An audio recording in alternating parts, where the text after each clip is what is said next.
here all the time. Yeah, I got to give you credit for that. That's for sure. But what's up, everybody? Welcome back to Yanks of the Cop. We are here, Friday's Final Word, agenda-free episode. Leave your comments, questions, anything you want to talk about in the chat. We love you guys. Hit the like and subscribe button if you haven't yet. Today, we're your hosts, Steven and Sophie. And today, we have a very special guest. He's one of our good buddies over at the Dugout Podcast. Recently hit 1.2K subscribers on YouTube. Absolutely awesome achievement. We have our good friend, Doug. Doug, thanks for coming on, man. Happy Friday. How are we doing? Happy Friday. Yeah, I am absolutely tickety-boo, my friend, and thank you very much for having me. I'm really looking forward to this. And looking at the Leicester score, you know what's going to happen tomorrow. We're going to muck it up, aren't we? We have to. We always find a way to muck things up when things fall into our lap. Yep. It's funny that you said that. I mean, we literally talked about that. I mean, you were in the chat yesterday for our pre-match, and nobody has confidence that we're going to get the 3 points tomorrow. And I think that's just the state of the season right now. But hey, Leicester opened the door for us a little bit. Their next 3 games: Manchester United, Chelsea, Tottenham. So you never know what can happen there. It's a tough run-in for them. Leaves the door open. Chelsea still has to play. They play City this weekend. They play Leicester themselves. They have Arsenal as well. They don't have an easy run-in either. So, hell, we get a result this weekend. Anything can happen. Sophie, how are we doing this Friday night? I'm all right. I'm quite happy. I was on Doug's podcast about an hour and a half ago, so I'm just fine. Yeah, long time no see. Long time no see. I haven't seen you or spoke to you in so long. It's been awful. I know it's what's that gif? What's that gif? It's been 84 years. Oh yeah, 84 years. But no, I'm making up that you're on again. It'll be nice. Actually, this is the first time you've been on our podcast since I joined officially. Yeah, I think it is. Yeah, first time. Too long though. They got to have you on here. Hopefully, have you on a lot more. As always, we got Chris Welch in here. Welcome back, buddy. He is awesome. Can't wait to hear some of his comments today, because where I kind of want to start off, something a little bit more on the fun side before we jump into some serious stuff. But the official kit reveal came out, looks like, for next year. I don't know if either one of you saw that, but my comment to both of you is, what is up with the orange collars on the home? I like it. I despise it. I absolutely hate it. I just don't get what is actually going on with this design. Honestly, the funny thing is, like, I know I said in my video, like, I can't remember the last time we had orange in our kit, and then I obviously forgot about the orange away kit, but not on a home top. I'm sorry, just not on a home top. Yeah, it clashes so red. I like it. I think he's being very critical, considering what Doug's got on now looks like fucking Colgate toothpaste. Like, we've gone from having a sexy ass kit from New Balance to toothpaste over there. Like, I like the next kit. I like it. It's like, shut up. I like it. See, but I like the orange as well. The thing is, though, with the kit that Doug's wearing, is like, I understand where the white comes from and that turquoise color. It comes from our badge. Yeah. You pointed to the wrong side. Pointed to the wrong side. I was like, whoa. It's not there. Yeah, I just came back from the beach. I've had a few beers, so I might be a little loosey-goosey, but looks like we got Andrew coming in here too. Andrew, I think you might be muted right now, but I'd love to get your opinion on the kit as well. What's your opinion on that orange? I agree with you. I like Doug's jersey a lot. I mean, I wouldn't say a lot, but I like it much more than the proposed jersey for next year. The colors just seem a little off to me. They look almost like a candy color or something. It's very strange. I don't know. I like the idea of the lines across. I mean, that's a cool idea, but I just feel like the color scheme is just very off for me. What do you guys think? Yeah, the red itself. The red itself is not the right red. It's not the right red. Not the right red. Not the right red. That is a massive glass of wine. It looks. Do you know what the new home kit looks like? It looks like a rejected AS Roma top. Yeah. Yes, that's You're perfect. a reject. Shut the fuck up. Exactly like that. No, you're right. It looks exactly like that. That's such a good call. Now Roma's got Mourinho. Oh, look at you, Sophie. It's 2 bottles in there. That's how big that glass is. It fits 2 bottles of Copperberg. That has to be the biggest wine glass I've ever seen. Yeah. Oh, of course. It means you don't have to go to the fridge. That's a chalice. That's a freaking chalice in your hands right there. I'll be right back. It's actually bigger. It's actually like the size of my hand. Like, Ridiculous. Andrew, like, no, I'm done with Andrew that. comes in, he escapes from the basement, and he goes right back in the basement. Nice and quick. But, He's with Bohemian. with Romy, exactly. But I mean, one thing I think I wanted to touch on too was recently, just obviously probably could not ask for a worse Champions League final for Liverpool fans. Looking at a City and Chelsea final, and honestly, it looks like either one of those teams looks like they could do a double this season and get 2 trophies. And City could even potentially do the treble. But what does Liverpool have to do to get back on target next season? Do you think it's as easy as just everyone comes back next season and we're competing again, or do you think we need to make some more additions on top of that? Go on, Doug. It's very tricky. Look, I think we are going to have a season, I think, of transition next season. I think our targets are definitely top 4. If we don't get top 4 this season, then we definitely have to make it next season. That is for sure. I just think just to get a couple of bodies in, I think it's more about strength and depth for me. It's obviously probably quantity over quality, but we definitely need squad depth. You can see how small our squad is, and we've really, obviously centre backs aside, we've really lacked depth this season, and especially in the striker area. Especially if like Origi goes and Shaqiri, we'll definitely need to get another couple of forwards in. But I would probably say get more strength and depth for me. What do you think, Sophie? Yeah, I agree with Doug. We definitely need more strength and depth. That's without a shadow of a doubt, that's definitely something we need to do. We talked about it on Doug's podcast earlier on, like our key areas where we really need to add quality players. And I said on Doug's earlier that for me, priority isn't buying young players anymore and turning them into superstars. I think because of the players we're losing, we need to put established players in those slots. We need to find, players who've got a bit of experience under their belt more so than anything else. But I wouldn't say that Liverpool are out and out from next season. I mean, you don't go from, 2 Champions League finals, winning one of them, Super Club Cup, World Club Cup, and then Premier League winners to nothing. To me, I just think this year's a blip. This year is a very strong anomaly in a long line of success that I think our club is going to have from here on out.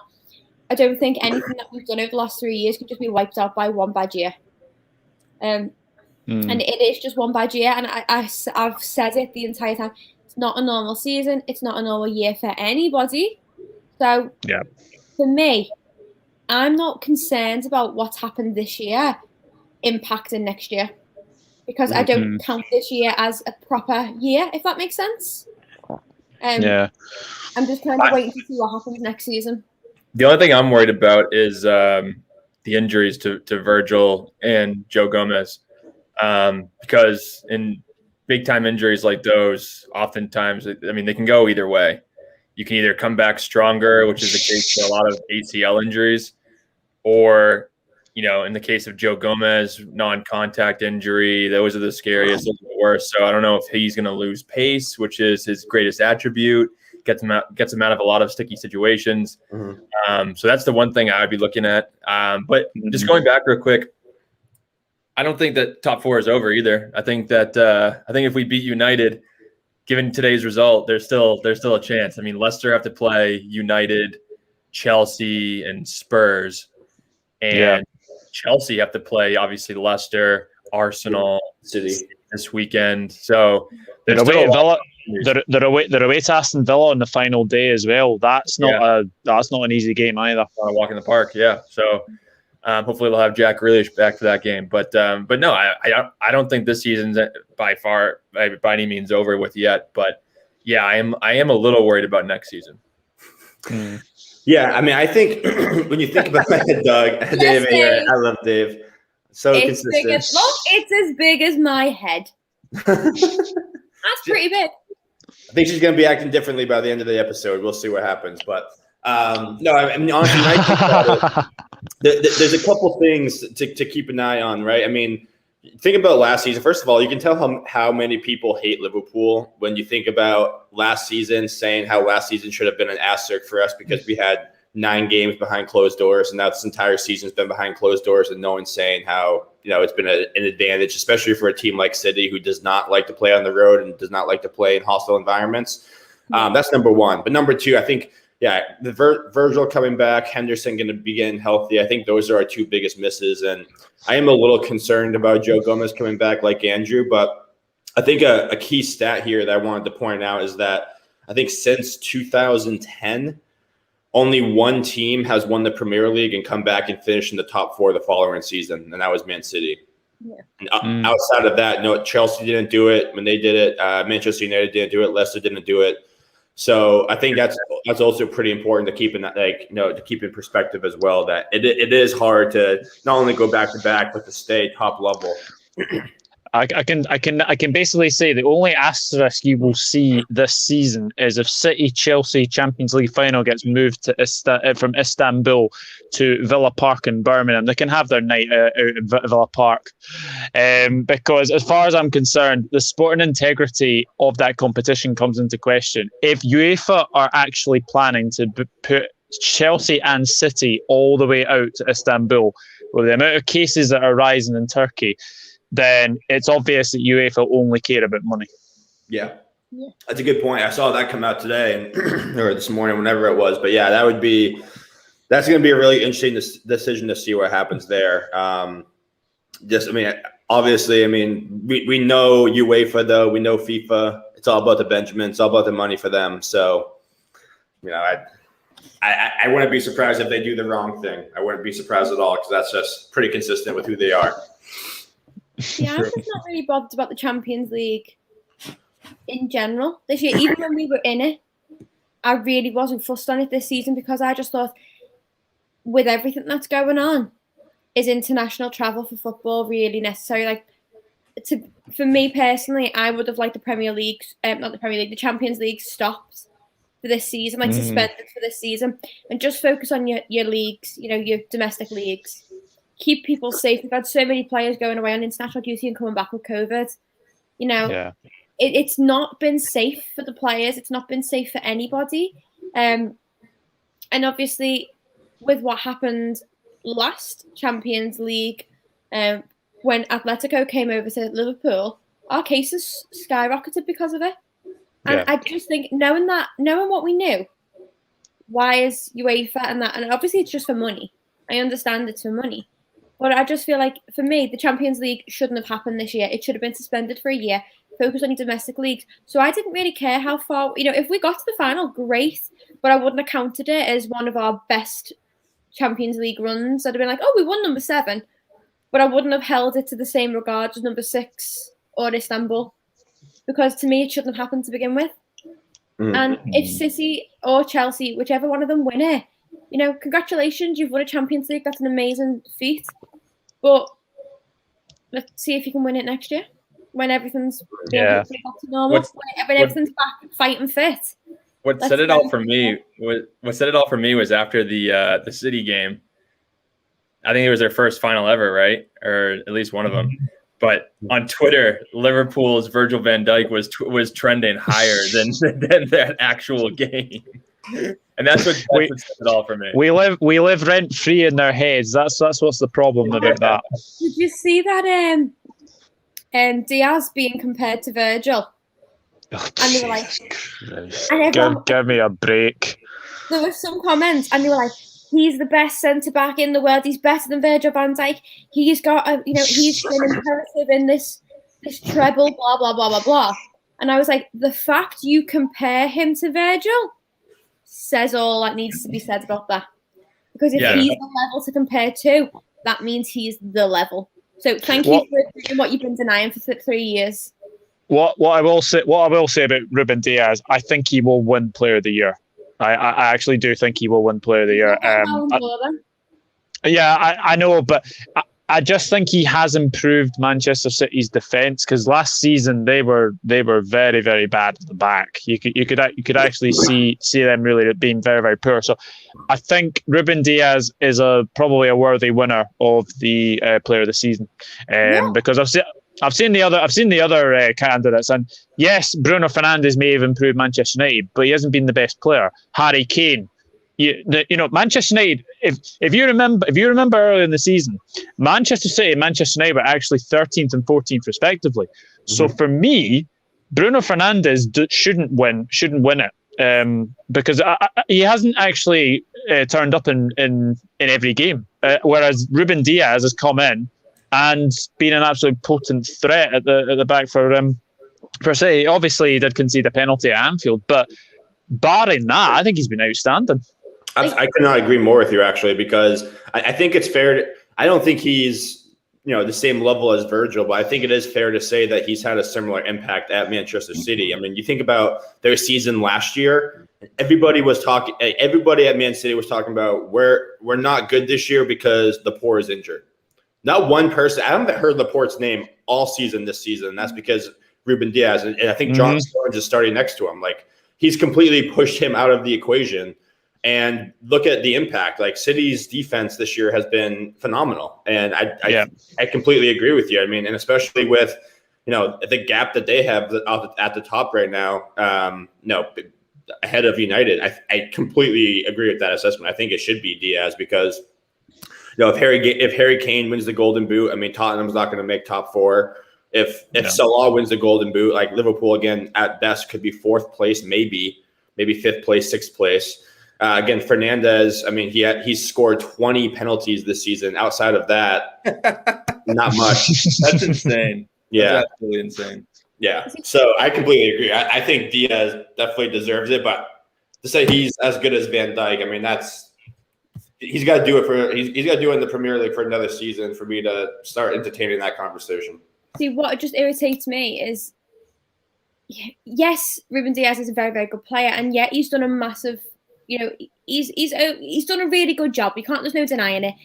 But what irritates me is you've just said it yourselves that he's had almost arguably as big an impact in City's defence as Virgil did.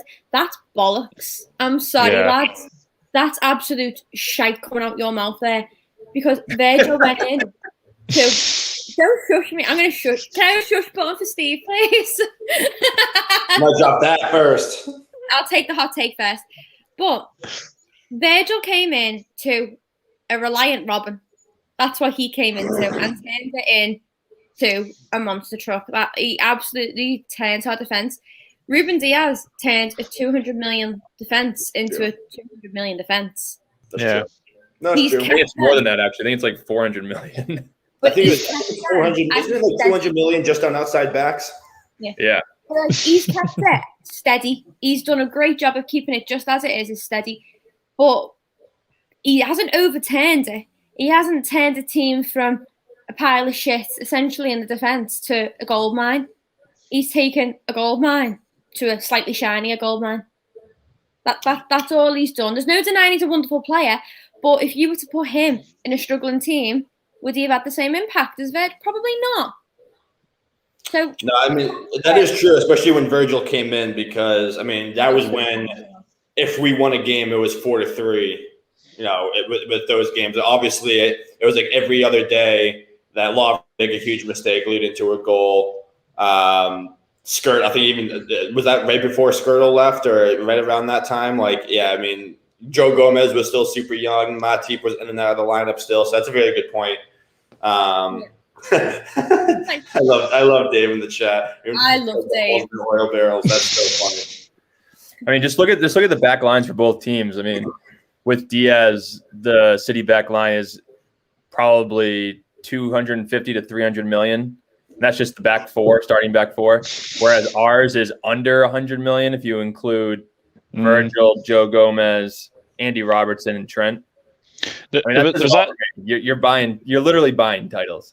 There was a wee stat actually going around that apparently since Pep's been at Manchester City, he has spent 522 million on fullbacks. On just fullbacks. Yeah. First fullbacks, yeah. Yeah. I mean, Ben Mendes and Zinchenko. Did he get Kyle Walker? Yeah. Yeah, he got Kyle Walker. Who's Cancelo? Cancelo, yeah. I mean, those guys right there. That's at least 200 million right there. Yeah, it's ridiculous, and people will say, "Oh, yeah, like I saw an article the other day that says City have came from nowhere." Yeah, I saw that too. Really? I was like, what are you talking about? Like there was one article that was put out the other day. Sorry, Doug.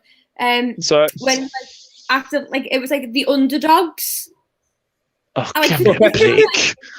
The underdogs? Are you fucking kidding me? It's like the underdogs would be like West Ham winning the Champions League and the Premier League. That'd be the underdogs.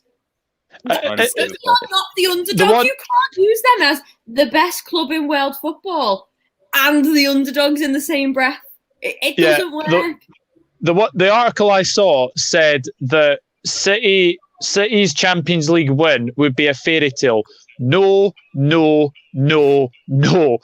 Look how much money they've spent. They've probably spent about 600. I think it's 631 million pounds. That was the actual cost of the whole City team the other night. 631 million. The fact that people are actually now saying that it's going to be a fairy tale. No, the fairy tale story for me was Leicester City winning the league, right? So there is no other fairy tale than Leicester City winning the league. Honestly, it's just City bias and the Manchester Evening News. It's ridiculous. Oh yeah, no, I think the numbers are actually higher than that. I saw a tweet right here. I took a screenshot of it on my phone because it's this absurd. So this is for the Champions League semifinal leg the other night. Man City's bench tonight: Ake 50 million, Laporte 75 million, Cancelo 45 million, Mendy 55 million, Rodrigo 70 million, Sterling 75 million. Jesus, 32 million. Aguero, 40 million. Torres, 20 million. That was their bench, and that's 300 just million 500 million on the bench. Yeah, that's absurd. Jeez. They're just buying titles, aren't they? That's what they're doing. You're literally buying titles. You're literally buying titles. Who would you rather have win, though? City or Chelsea? Chelsea. I don't know. I'd rather them draw and go to shootouts forever, but I think probably Chelsea if I had to pick one, just because. I wish there was an option where both could lose, because I absolutely despise both of them. Yeah, I really do. I mean, how many titles is that for Chelsea if they win? 3? 2? 2. They've only won 1. I would rather Chelsea win. Yeah, I don't know. Yeah, no. But I ain't going to. I did a watch along of the Champions League final last year with Connor from the Cop Councils, obviously in the live chat. We did Bayern Munich PSG. Now, that was a very, very good game. You mark my words, I will not be doing one for Chelsea City. No. That would be the most awkward thing I would ever have had to do, because I ain't celebrating for either team either. It'll be like, nah. You know what? Chelsea win? Nah. City win? Nah. Doesn't really care. I would like to see Pulisic score, have an American score in the Champions League. That'd be cool. See, I agree with like Steven's comment there, like Chelsea because laughing at Man City, and that's probably why. Because I feel like Chelsea have won it before, like they've won a Champions League. So if they win it again, it'd be like, well done, Chelsea. You've had a really good season. You've had a really good cup run. Their fans suck. I know the fans suck, but the players themselves don't. True. You know, and there's no fans there, to be fair. Well, there might That's not. True. But if City won it, could you imagine? We are the best club. We're the best thing since fucking sliced bread. We won it all now. All right, Liverpool, we're coming for your title. No, we've got like 50 odd trophies in World Club football. You've got about 5. Shut the fuck up. Yeah. I'd rather listen to Chelsea fans go on about their glory days returning, because I won't even hear what the Chelsea fans say, because it just goes in one ear and out the other. Like, I don't care. I don't even register it. It's just white noise. But City, it'd be like if United won the Premier League again. You just never hear a fuck. Manchester in general, just burn it to the ground. Keep the traffic. No, but honestly, I got a 7-day ban on Twitter one time for turning around and saying Manchester, let's just burn it to the fucking ground because it's just full of see you next Tuesdays. And I got a 7-day ban. That's hilarious. It was worth it. That's amazing. Anfield Lark here. Thanks for coming in, man. I think we haven't seen you in here before, and they appreciate you come checking it out. But I agree with Chris Welch. I think we all do. Couldn't give a toss who wins it, to be honest. But it would just be funny because this is honestly like, if City doesn't win it this year with no crowds and all this stuff, they're never going to win it. They're never going to win it if you don't win it this year. And that would make it funnier. You're right. So yeah, you're right. I just got sold. Chelsea for sure. Chelsea bragging if it meant that I could just turn around and go, City, shut the fuck up. You didn't even win with no fans. No. And you still couldn't do it. Yeah. You tried to buy the cup and you got it was expectation versus reality. That's what it'll be. Mm-hmm. Oh yeah, I love Pep coming out today saying that the Premier League's more important. Okay, man. You know the person you're getting to win the Champions League. Yeah. I wouldn't be surprised though if Guardiola does something really stupid with the lineup in the Champions League. Like, he's been known to do that. Chelsea beat him recently in the FA Cup semifinal, I think. So I wouldn't be surprised if he tries to tinker a little bit and just completely messes up his lineup, because, truth be told, I don't know how great of a coach Tuchel is, but the one thing that this Chelsea team was missing when Lampard was the manager was they had no identity, and they definitely have an identity now. Like, we know how they play, they know how they like to go. Mason Mount is flying under Tuchel. So I think they're going to be a dangerous team for a team like City. So I think if Chelsea wins this weekend, Pep's brain is going to implode. Like, he's just going to be writing on the chalkboard every day something different. It's going to be insane. Guys, I've just thought of the best thing we can post if City win. If City lose, that video of Pep Guardiola twice. How amazing would that be? Twice. That would be great. How many times has Chelsea won it, Pep? Twice. Chelsea. Yep, I'm backing the boys in blue for Chelsea. That is so funny. That is absolutely so funny. But speaking of Chelsea, just to kind of pivot a little bit, they announced that recently they're going to have a supporters presence on the board for board meetings, which is pretty nice. Are you guys, first of all, what are your thoughts on that? And are you surprised that Liverpool hasn't moved quicker to do something like that? I agree that it should be done. We said it before Spirit of Shankly went for their meeting. Yeah. But I think it's not something that can be done overnight. Just because Chelsea have done it first doesn't mean that it's not going on behind the scenes. Like, we know that Spirit of Shankly have got all the board of directors together and have had a meeting where they've laid out the terms of what they want. So it's like any business transaction. They've got to go to Liverpool and say, this is what we want as, supporters and an agency of fans. And then the club have to go, right, okay, what are we prepared to give? Let's bring you back a counter offer. It's just like a transaction business deal. I do think it will happen now that Chelsea have done it and other clubs are considering it.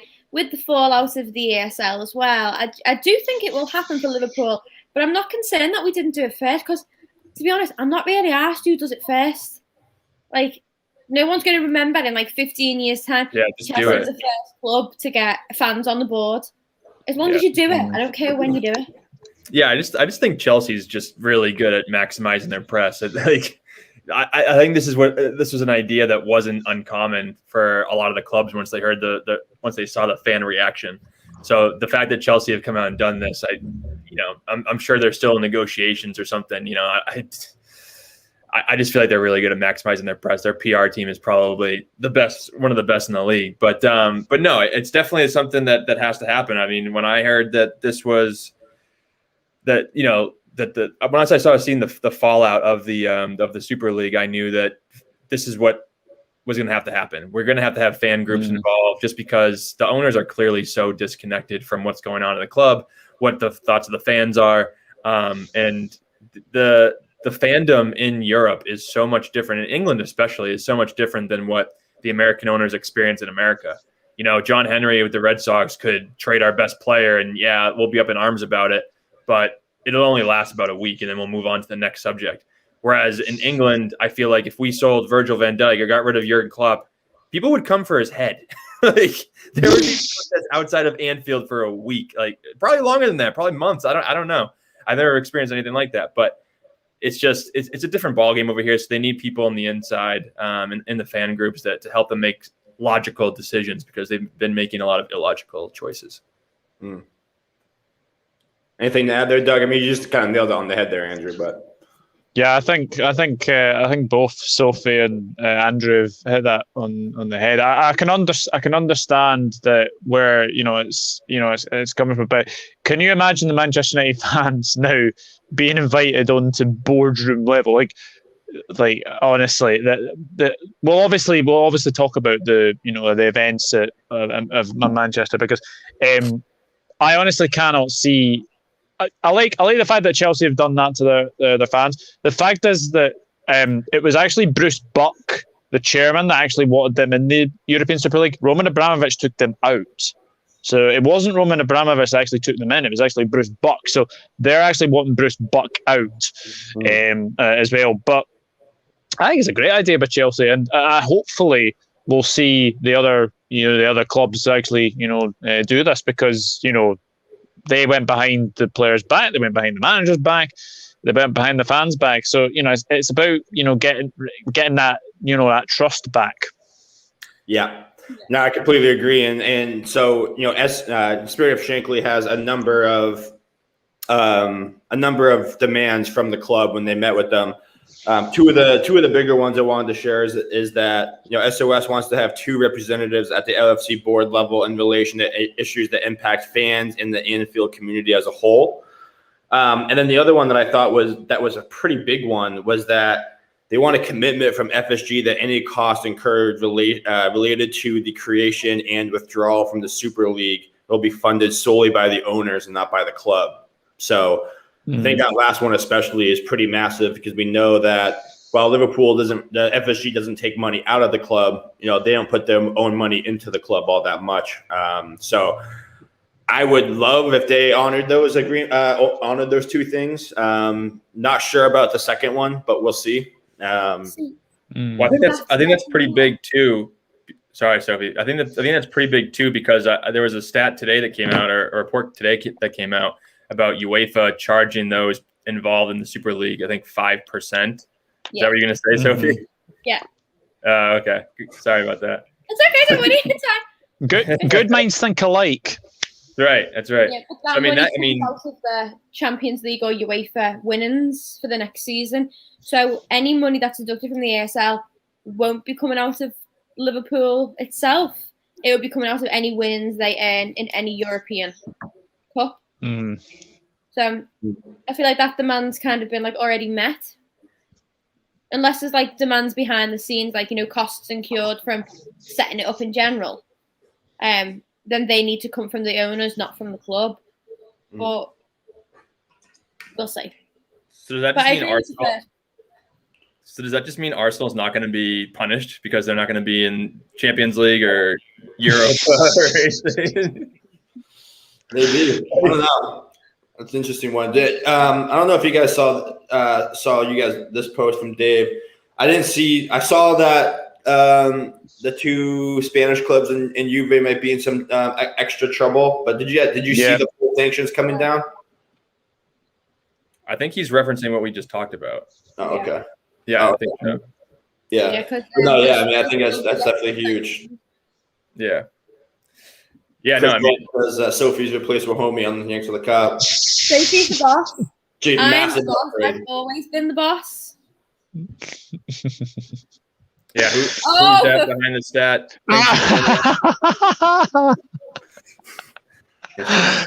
Do they do this all the time to you, Sophie? I can't wait to log into this friggin' stream, and every time you boys talk, and who pushed that shush button then? Was it you, Steve? Of course. Right, that's it. I owe you a shush, and I owe you a shush. Right, that's it. Yeah, It was her idea. It was her idea, Doug, to create the shush button, and the first one to use it was me. She's the only one who's been shushed so far. But well, I hope I'm not on the end of that. No. Oh no, you're good, Doug. We like your opinions. But my man Steve Stubbs here, thanks for coming back in. If you guys haven't checked out Steve Stubbs' show here, Who's That Behind the Stat, he does some awesome weekly podcasts about predictions for all the upcoming matches for the weekend. So if you're a betting person, definitely check out his YouTube channel as well. I just want to say real quick. Podcast. What's that? I'm just asking Doug if he needs a new co-host because I'm abused on here. You're more than welcome to come over to mine. Do you know what? I might jump ship. You can't post it live on the show. To be fair, well, homie made a very good point earlier. I haven't actually had Steve on, and I've not had Andrew on. I haven't actually not had Wahomie on, so we'll definitely have to do like a collab at some point. Oh yeah, definitely. Maybe as the season runs I've been down. on his twice now. Yep. Maybe for this midweek United game, which is kind of what I wanted to get to next, actually. And obviously, the rules that were in there say that the league definitely could have been, the game definitely could have been canceled. We could have gotten the points, even if it was just 1 or 3 points. They could have gone that route. But when I read that law in the rule book, there was no surprise at all to me that this game was going to get rescheduled for Manchester United because Manchester United was involved. So if it's any other club than Manchester United, they're getting the points. Yep. Completely agree. So I think it's going to be midweek this week. What are your thoughts on the timing of this as well? Absolute disgrace.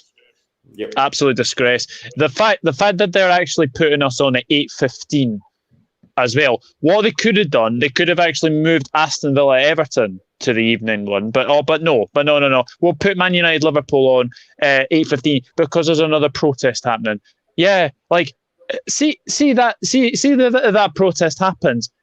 You cannot guarantee what will happen again. Last Sunday will actually happen again because it might easily happen. But no, the timing of it is absolutely rubbish. I think I read somewhere that apparently 3 out of our last 5 games are 8:15 kickoffs. Mm-hmm. Yep, that is a joke. Yeah. Not ideal, but everyone in the chat, we appreciate you guys. Hit that like and subscribe button if you haven't yet. Sophie, you look flustered as well. I want to get your opinion on that. I think Doug just hit the nail on the head there, really. It's a disgrace. Any other team, any other time, exactly like you said, that would have been awarded 3 points. It's in the rule book. It's there in black and white. Mm-hmm. And they're moving us to a late game because of, what if there's another protest? Well, I'm sorry, but it's still going to be at Old Trafford. United fans are still going to know that at 8:15 there's a Liverpool game and United game. They're not stopping them from going back to the stadium and doing it again. Yes! Yeah. Make me the boss. I don't know about that. No. way. See, Andrew's having regrets about making me a member right now. Never mind the boss. I didn't want to see Keys to the Castle at all.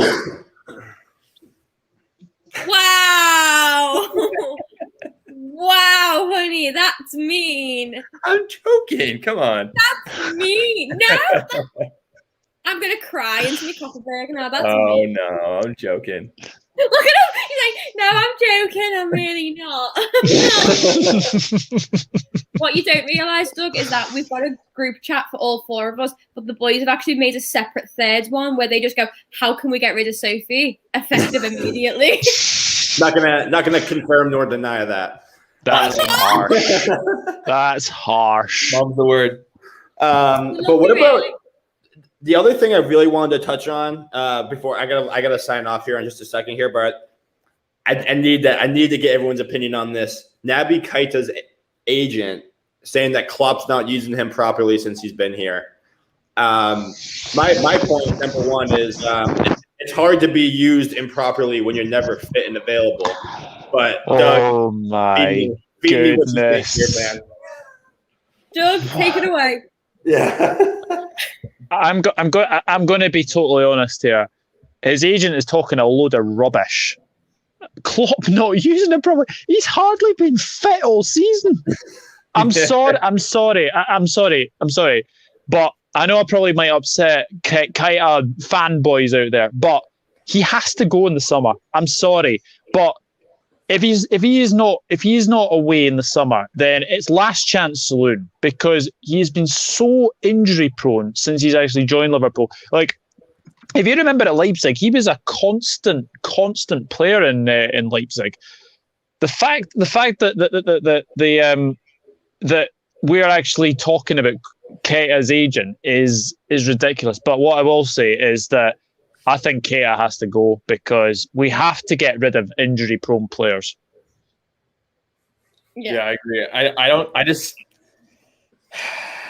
don't think he can handle Klopp's system. I think that I think Klopp's using him correctly. I think he's playing in the right position and all of that. I don't think he can handle the English game. I don't think his body can handle the demands of Klopp's system. And I think he needs to go, to be honest. I think he's likely going to get one more chance this season.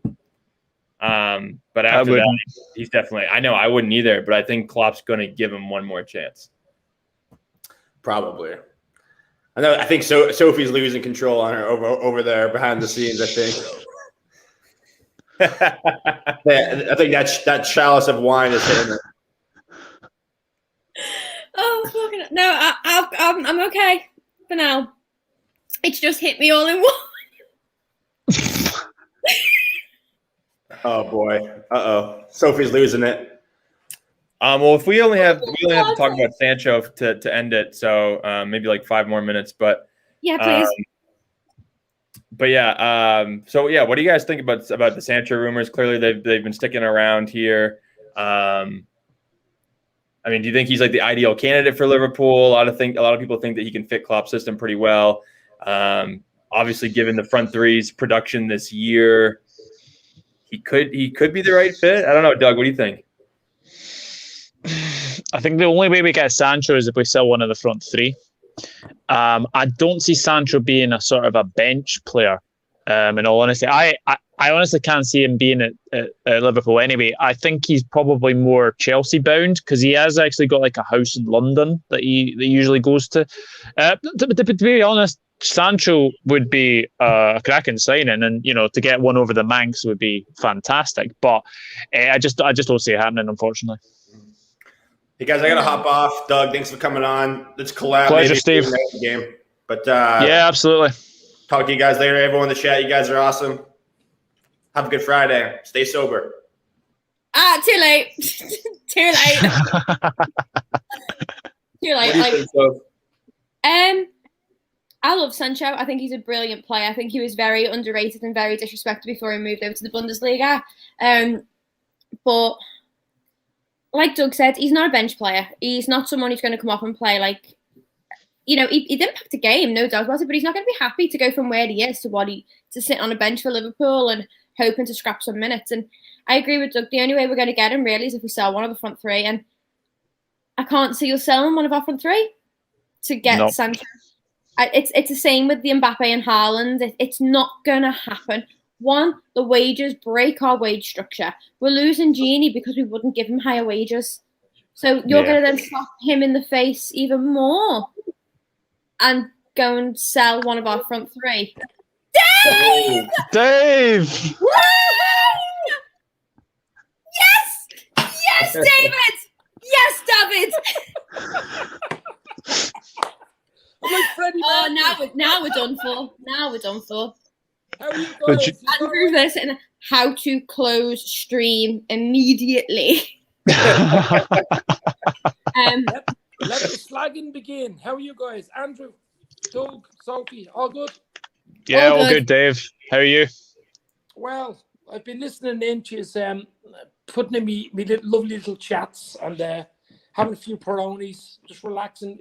Looking forward to the big game tomorrow, of course, against Southampton. We just need to win. Leicester losing 4. Was it 4-2 tonight? Couldn't believe 4-2. I was mad. Lee Chappie. I gave him stick. He wasn't happy, but sure, he's a happy chappie most of the time. But it was just beautiful. I still think it's going to be slim. I still think it's going to be slim for us to get it. It's we got to win the last 5. United next week, midweek is going to be huge. Tomorrow we just got to get the win. I think the 2 games after that are absolutely crucial. West Brom and Burnley back to back, because like West Brom, Klopp never wins at West Brom. And the thing is, they'll probably already be relegated anyway. I think they can be. I think actually both Fulham and West Brom could be relegated this weekend because of Newcastle's win. So I think it's dangerous games going to West Brom and Burnley, because they'll have nothing to lose. They'll know. West Brom especially, because they'll be relegated. Burnley will be safe again. So yeah, I think it's 2 dangerous games after the United game. Yeah. I did a video, as Doug knows, this day last week, actually, last Friday, with Brian McFadden from Westlife. And it was a no-show video because we didn't even play them. So I said to Brian, you're going to have to come on next week. Don't want to do world tours anymore. All this shit's gone. So you're going to have to do that next week. But it didn't even work. It was shit. I'm sitting down waiting for the bleeding match on Sunday. What the hell was going on? So I just had to open up more Peroni. It's beautiful. And it was actually with Boyzone. That was even worse. But yeah, just going back to like football in general, going back tomorrow. How's everybody feeling in regards to lineups for tomorrow, going up against Southampton? They've been on a poor run of form themselves recently. They've won 2 games since they beat us in January. So we were talking with oh my god, what was his name? Steve from our Saints fan that we had on, our Southampton fan. Can't remember. Tom Murray. That's the one. Sorry, Tom. I've had a few. I can barely remember my own name right now, so let's be grateful for that. But he was saying how they've had a really poor form and how he's not confident going into the game from a Southampton fan point of view. So how are you 2 feeling? Because obviously we've talked about it on the chat quite a few times now about tomorrow. But how are you 2 feeling? I'd be lying if I said I was confident. I am not confident at all. In all honesty, it's just our record against bottom 10 clubs. It's been awful. I think the only one I think we probably won, I think, was probably Palace and Sheffield United. The others, I think we've either drawn, we've lost to Burnley, we lost to Brighton, drawn twice to Newcastle as well. So it's just our record. And we've obviously lost to Southampton. They're looking for their first double over us since the 2003-2004 season. So it's. As far as lineups are concerned, I think Klopp will go exactly the same team that was meant to play Manchester United, except I think we obviously talked about Kabak on my stream earlier. There is a bit of concern over him, so I don't know if he'll play, and if he doesn't play, then Fabinho will go in the back with Phillips, and then it'll probably be a Gini, Thiago, Milner midfield, and I would say Salah, Mane, Firmino. But I think they'll score. I think they will score. Ward-Prowse is dangerous from set pieces. Che Adams is very, very good. Stuart Armstrong is very, very good. They'll be boosted by the return of Vestergaard as well, because he got a red card against Leicester, which was never a sending off. VAR getting that wrong again. So I'd like to say we'll win, but I'm actually going to say 2-1 FC is back, ladies and gentlemen. I'm going 2-1. 2-1 Liverpool? Yeah. Didn't we lost to Southampton earlier this year, right? Or did we tie? Yeah, We lost. 1-0. We lost, right? Yeah. No, I remember in that game they were phenomenal on the press. We were struggling a lot to get Thiago the ball. I remember our center backs were just passing the ball back and forth. Whenever Thiago did get it, it was a quick pass back to those center backs. So I would expect much of the same tomorrow. And you're right, Doug. Those are exactly the games that we struggle against. And unfortunately, if Kabak isn't fit to go, we're really going to miss out in that middle of the park again without Fabinho. So I think you're right. I think Fabinho is going to go back into the center back role. And if you have Gini and Milner in there, there's just no creativity there at all. and then you're reliant on a Thiago. So it just makes it really easy for Southampton to defend Liverpool for 90 minutes. When we saw how good they were at it in the beginning of the season. So yeah, I'm worried about it. I hope that they're going to take today's result for Leicester and really use it as motivation to get over the line. He wants to come inside, man. Oh, Luna. Yeah. Oh, But yeah, for a scoreline, I think I'm gonna go 2-1 as well. I think we're gonna get it over the line, and where's my book? I would start Jota, to be honest. I would. I don't know if you do a 4-2-3-1 or 4-3-3. I don't know what it is, but yeah, I think it'd be tight tomorrow. Maybe I say 1-0. I know we're pretty poor in defense at the moment, but we just got to win the game, guys. We just got to get the 3 points tomorrow, and then all eyes are on United midweek. But Yeah. I'm not overconfident as I should be at home, as we have been in the last 3-4 seasons. I'm not overconfident, but I think we'll be ready to rock and roll tomorrow. I think we'll get the win. Here's a question for you. 3 points. Here's a question for you, Dave. When was the last 1-0 win? last year. Last year. Yeah. What was it last year? Chronological year, Andrew, or last season? Was it last year or last season? This season. Doug.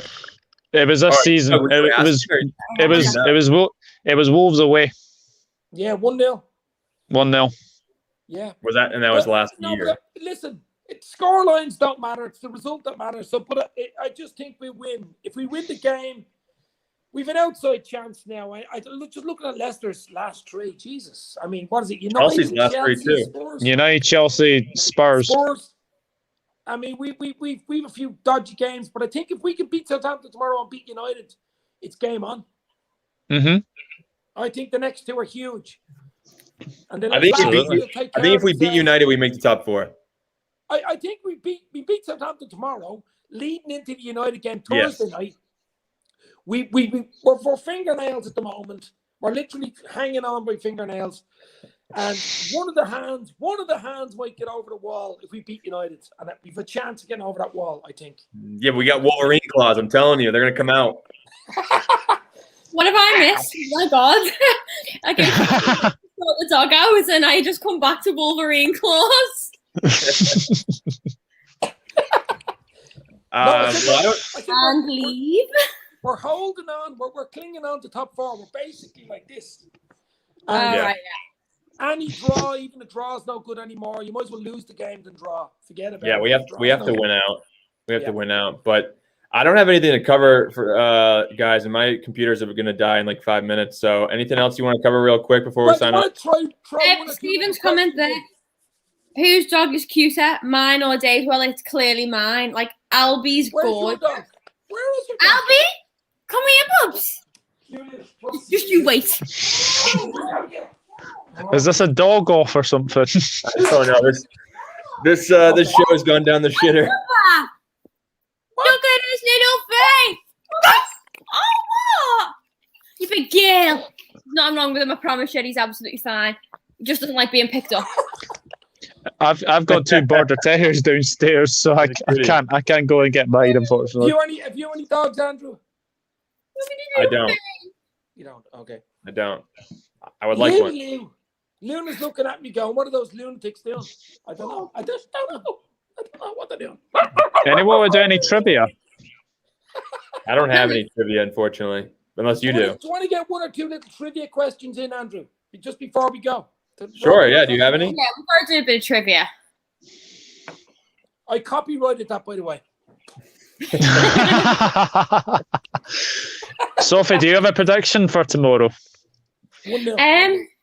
I'm sure we did this with the Saints game. I don't do predictions, but I think at this point of the season, I really don't care anymore. I'm going 1-1. What? I'm going for 1-1. Wow. Yeah. To be honest, I wouldn't be too surprised. But as I said earlier, it's like that scene in Men in Black. Put the glasses on, get the pen out. Is it reset? I like that. But yeah, should we do trivia then? Go. Yeah. I don't Get have the trivia sign off. Go on, Andrew. Trivia. Do you have trivia? Yeah, we've got trivia. All right, what do you have? Time and we're live. Actually, based on pets, to be honest, if you could ask your pet 3 questions, what would they be? Oh. Well, Jesus, what if that's not a trivia? That's a bleeding scientific question.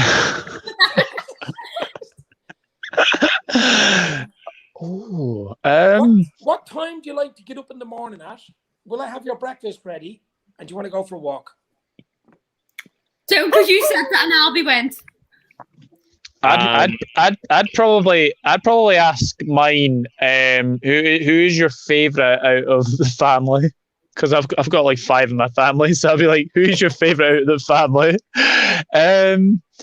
When's the best time for you to fall asleep on my lap?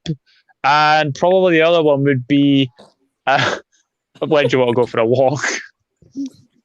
Yeah, I'm going with the Anfield Larks answer. He said, "Who do you support?" That's great. Steal mine. I would ask Albie, who does he love more, me or his dad? Which I know the answer is me, but I'd ask him who he loves more, me or his dad. I'd ask him which football team he supports, Arsenal or Liverpool, because that's a good one. Because he watches the Liverpool games with me. When Arsenal's on, he falls asleep. But Keith argues that he likes Arsenal. Does your dad go to the toilet much? Quite a bit. Well, then he's an Arsenal fan.